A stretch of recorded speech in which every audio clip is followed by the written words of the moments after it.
My name is Lucia Horan, and I am a dancer, a meditation teacher, and a five rhythms teacher.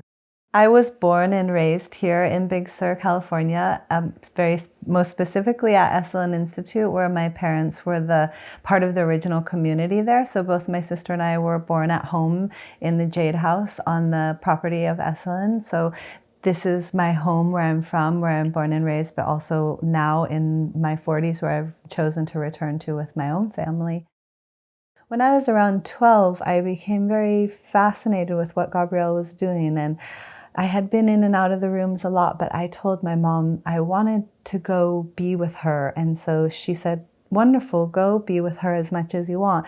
And Gabrielle was very excited, and I would do a lot of work with her. And then when I was about 19, she asked me to start teaching. So I participated in her kind of first real official training, and then that began another path of my life.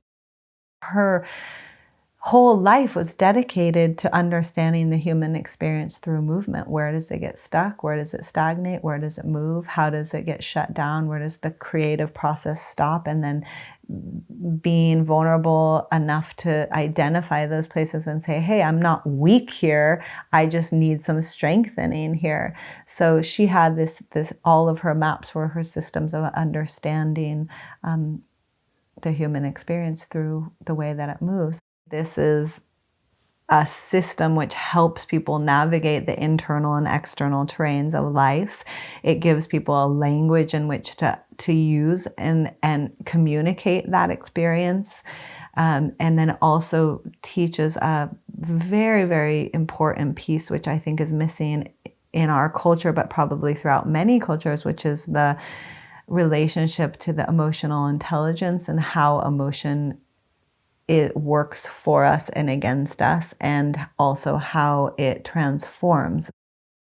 The development of my teaching has been one that has really rested on the two shoulders of the five rhythms as well as insight practice. I realized that if we practice both stillness and seated meditation with the movement meditation, then what we have is a perfect mirror for life's experience. We're born and we can't really even move our bodies. It moves for us, and we rise up into the fullness of our lives. And then if we're privileged enough to grow into an elder, we'll slow down until we come into the final moments of stillness. And there, then we have the full perspective of birth, life, and death. And each and every moment becomes an opportunity for awakening. So it's not just enough to sit and meditate on a cushion, and it's not just enough to dance. We have to bring the awareness practice into each and every moment of our lives. Meditation should really be practiced standing, sitting, laying down, and in every bodily function. Like, this is all about awakening, and Gabrielle's teachings is all about awareness. So if we're tracking how energy moves, how awareness and consciousness changes, then we have to bring our focused attention to each and every one of these aspects of our lives.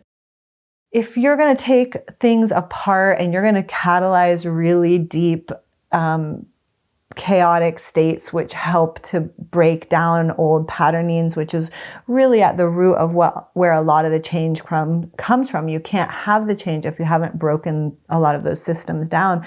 But there has to be a responsibility and an accountability, as far as I'm concerned, from the teacher's end, to be putting people back together. If I'm going to take people into these very deep altered states, I feel it's my responsibility to leave them in a centered, grounded, and organized state. And that's why the stillness is so powerful to use in conjunction with the five rhythms, because the five rhythms is very catalyzing and stirs the nervous system in a very unique way.